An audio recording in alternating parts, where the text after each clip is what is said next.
अब इस चीज को आगे बढ़ाते हुए मैं सिद्धार्थ जी से निवेदन करूंगा कि वो अपनी बात कहे। प्राण साहब, बहुत अच्छी चर्चा हुई। एक्ट के इनेक्टमेंट के समय जो लोग इससे जुड़े हुए थे उनकी बातों को सुन करके ये जानकारी हो पाई कि जो बहुत कमियां हम लोग जो अभी सेवा में हैं रोज देखते हैं, कई बार मन में आता है कि क्यों नहीं इनको तभी ठीक कर दिया गया। तो मीनाक्षी सुंदरम सर ने बताया कि कोएलिशन की जो पुल्स एंड प्रेशर्स हैं, संभवतः उनकी वजह से जो आइडियल खाका उन लोगों के मन में रहा होगा वो परिणाम के तौर पे हम लोगों को नहीं दिख पाया। अब ऐसी स्थिति में बहुत सारे प्रश्न भी, जैसे हमारे एक सहयोगी उड़ीसा से उन्होंने पूछा और उसका जवाब भी देने का प्रयास शरद सर के द्वारा किया गया।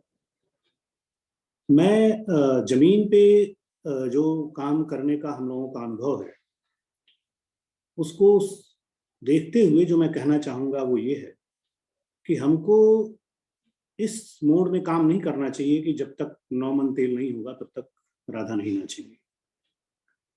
हमें वहीं से शुरू करना चाहिए किसी भी राज्य के हों जहां पे आज हम हैं। अगर आपके यहाँ कुछ विषय पंचायतों को दिए गए हैं, अधिसूचनाएं निर्गत की गई हैं, अच्छी या बुरी लगभग सभी राज्यों में ये हो चुका है, तो अक्सर मैंने देखा है सिस्टम में काम करते हुए जिनके ऊपर ये जिम्मेदारी है, क्योंकि हम लोगों को वर्तमान व्यवस्था में कोई टेन्योर नहीं है, कोई कुछ दिन कुछ महीने से लेकर के कुछ साल तक आप वहां रहते हैं। और कई बार जब आपके साथ ये घटनाएं खास करके ऊपर के लेवल पे डायरेक्टर, कमिश्नर या सेक्रेटरी के लेवल पे बार बार होती हैं, तो आप थोड़े से इम्यून हो जाते हैं और चीजों में उतनी रुचि नहीं रह जाती है। ये मैं प्रैक्टिकल अनुभव से कह रहा हूँ। मैंने देखा है कि जब इन विभागों में लोग आते हैं तो ऐसा लगता है कि चलो अब तो 2-3-6 महीने रहेंगे तो कोई बात नहीं। लोग विषय के विशेषज्ञ नहीं होते हैं। हम लोग ये मान लेते हैं कि जितने भी लोग इन जगहों पे आते हैं उनको सब कुछ आता है, ऐसा नहीं होता। तो मैं मानता हूं कि जो रोड मैप मैं चर्चा कर रहा हूं क्योंकि यही मुझे प्राण साहब ने कल बताया था, हम अगर राज्य स्तर पे तीसरी सरकार का एक ऐसा फोरम तैयार करें जिसमें इसकी अच्छी समझ रहने वाले लोग हों और वो जा करके राज्य स्तर पे जो टॉप ब्यूरोक्रेसी है, खास करके जो वहाँ पे सेक्रेटरी हैं, चीफ सेक्रेटरी हैं, इवन पॉलिटिकल एग्जीक्यूटिव, उनके पास अगर जा करके महीने, 3 महीने, 6 महीने पे अपनी बात बताएं तो मुझे लगता है कि रास्ता बन सकता है। क्योंकि इसमें जो सबसे महत्वपूर्ण चीज है वो ये है कि एक मैक्रो पिक्चर तो डेलीगेशन का उस नोटिफिकेशन में आ गया है, लेकिन उसको पंचायत स्तर पे, गांव स्तर पे, वार्ड या मुखिया या ग्राम प्रधान या पंचायत प्रेसिडेंट कैसे करेगा, उसकी डिटेलिंग उसमें नहीं है। और ये डिटेलिंग ना होने से उन लोगों को ये जानकारी नहीं होती है। जैसे उदाहरण के लिए आंगनवाड़ी का नियंत्रण या उसकी देख रेख या उसकी जांच इस तरह से लिख दिया गया है। स्कूल की जांच, हेल्थ सब सेंटर की जांच, उसकी देखरेख, मात्र इतना लिख देने से काम नहीं चलेगा, इसकी और डिटेलिंग होनी चाहिए।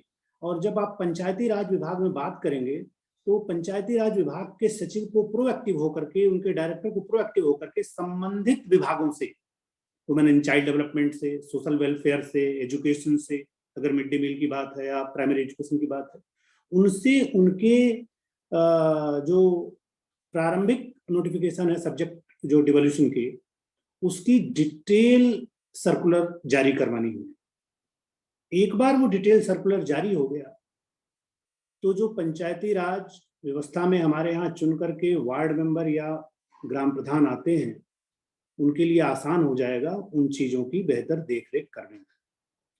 तो इसको मैं कह रहा हूं कि आप जहां पे हैं वहीं से स्टार्ट करें। अभी आप बहुत ज्यादा डिवोल्यूशन की बात ना करें, तो कम से कम जितना उन्होंने डिवॉल्व किया है उसी को ठीक से क्रियान्वित करने की बात करें, तो मुझे लगता है बात और बेहतर होगी। कई महानुभावों ने कहा कि हमें क्या करना चाहिए। जैसे मीनाक्षी सुंदरम सर ने कहा कि कुछ चीजें छूट गई हैं, उनको शायद अमेंडमेंट के तौर पे ले आना चाहिए। अब जो उस समय नहीं हो पाया, अब अगर मेजॉरिटी है तो इसके लिए भी चर्चा हो सकती है, एडवोकेसी हो सकती है। ब्यूरोक्रेसी के भी लेवल पे एडवोकेसी करने की आवश्यकता है और पॉलिटिकल एग्जीक्यूटिव के लेवल पे, ये मैं दोनों चीजों को अलग करके बोल रहा हूँ। स्टेट में जैसा मैंने कहा वहां पे भी संभव है कि और डिवॉल्व करें, और जो डिवॉल्व किए हैं उसको और सर्कुलर्स के माध्यम से और डायरेक्शंस के माध्यम से उसको और डिटेल करें ताकि उसको देखा जा सके। सीएसओ की भी भूमिका है। अक्सर जैसे उड़ीसा के हमारे साथी ने कहा कि हम क्या करें, मुझे ऐसा लगता है कि ये प्रश्न होना ही नहीं चाहिए। ग्राम सभा को या टोला सभा को या किसी बसावट को मोटिवेट करने के लिए आपको कोई पंचायत प्रतिनिधि होने की आवश्यकता नहीं है। ये चीजें हम लोगों ने अनुभव करके देखा है। इनफैक्ट इस चुनाव के पहले हम लोगों ने झारखंड में जो लगभग 60 गांव तक अपने प्रयास किए हैं, उसमें कभी हमने ग्राम पंचायतों के साथ काम नहीं किया था। और ग्राम पंचायतों के साथ सीधे जुड़ करके काम न करने के बावजूद मात्र ग्राम सभा को सशक्त करके उनके साथ बैठ करके, उसको मैं कहता हूं organise and unite the village at the level of gram sabha, सिर्फ इस काम को करके हमने गांव में 17 जो सस्टेनेबल डेवलपमेंट गोल हैं उसमें 15 को प्राप्त कर लिया है। ये संभव है, अगर आप देखना चाहें तो आप सादर आमंत्रित हैं कि किस तरह बिना सीधे पंचायतों के सहयोग से भी, क्योंकि हमारे यहाँ मजबूरी भी है, हमारे यहाँ क्योंकि अगर आप लोग ठीक से पढ़ें तो 73rd अमेंडमेंट अकेला ऐसा अमेंडमेंट होगा जिसमें संविधान में ही अमेंडमेंट में 243 में डिफिनीशंस दी गई। बाकी अन्य जगह डिफिनीशन नहीं है। एक्ट में जनरली सेक्शन 2 में डिफिनीशन रहता है, लेकिन यहाँ पे डिफिनीशन दी गई है डिस्ट्रिक्ट की, ग्राम सभा की, इंटरमीडिएट लेवल की और पंचायत की, पंचायत एरिया की। और पंचायत की जो डिफिनीशन दी गई है वो है कि panchayat means an institution of self government constituted under article 243B for the rural areas. और अलग अलग राज्यों में मैं अक्सर दुविधा में रहता हूं कि जब संविधान ने कह दिया कि ये गांव के स्तर पे होगा, तो फिर ये कई बार कई गांवों के समूह के स्तर पे क्यों बनाया जाता है? क्योंकि राज्य सरकारों को एक पावर दे दी गई कि वो खाका खींचें, तो कई जगह पे उन्होंने प्रोबेबली बिना किसी जमीनी समझ के सिर्फ एक यूनिट बनाने के क्रम में बसावट को या गांव को या टोले को यूनिट न मान करके उन्होंने एक बहुत बड़ी एरिया को ट्राइबल क्षेत्र में हमारे यहाँ ले लिया है, जहां कहीं कहीं एक ग्राम पंचायत में आप आश्चर्य करेंगे 50 से 60 रेवेन्यू विलेज है। उनकी आबादी कम हो सकती है, लेकिन अगर उनके बीच का डिस्टेंस 8 से 9 किलोमीटर है तो आप कल्पना कर सकते हैं कि किस तरह का कोहेसन पंचायत के स्तर पे इन ग्राम सभाओं के बीच में होगा। और सभी रेवेन्यू विलेज की अलग अलग ग्राम सभाएं हो तो और कठिन है। तो इन चीजों पे मुझे लगता है कि अलग अलग राज्यों में अलग अलग नजरिया रखना होगा। लेकिन मुझे जो सबसे आसान लगता है, जैसा मैंने कहा कि सेंट्रल लेवल पे भी कुछ कार्य करने की जरूरत है, स्टेट लेवल पे भी कार्य करने की जरूरत है, ग्राम पंचायत के लेवल पे भी कार्य करने की जरूरत है, और इसमें सिविल सोसाइटी की भी भूमिका है। प्रश्न ये आता है कि अगर आप सबकी भूमिका है, लेकिन कहाँ पे कार्य करने से आपको सबसे ज्यादा परिणाम और सबसे जल्दी परिणाम मिलेंगे?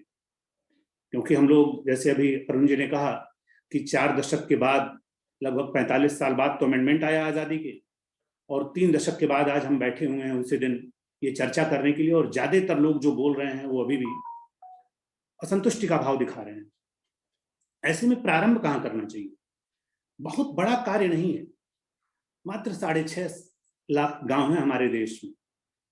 अगर इन 6.5 लाख गांव में हम एक एक कार्यकर्ता मात्र अगर हम लोग रखें, तो मुझे लगता है कि 6 महीने के अंदर हम एक बेहतर कोहेजन, खास करके जो हमारे सब्जेक्ट्स हैं उनके अराउंड वहां पे वीव कर सकते हैं।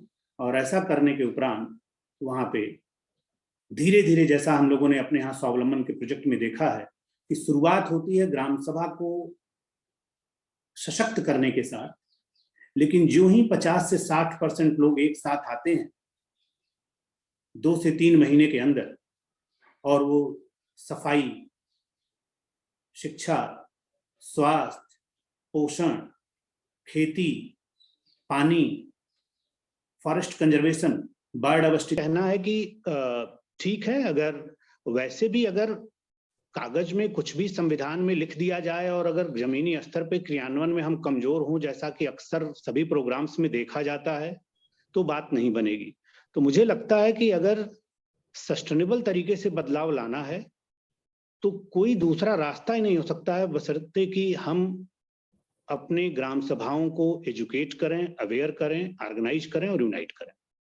और अगर ये काम हम कर लें तो फिर बाकी और चीजों की उतनी जरूरत ही नहीं रह जाती, क्योंकि जैसा अरुण जी ने कहा, चूंकि उन्होंने देखा हुआ है इन सब चीजों को, छोटे छोटे ही स्तर पे प्रयास हैं, लेकिन अब ये अपना परिणाम दिखा रहे हैं।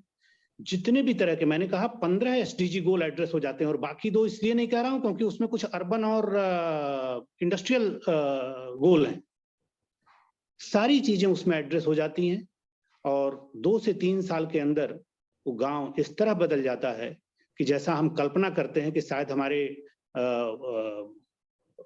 आजादी के लिए जो जिन्होंने अपनी कुर्बानी दी देश के लिए, जो गांधी जी का सपना था या अन्य लोगों का सपना था, उस सपने के करीब पहुंचने की यात्रा शुरू हो जाती है।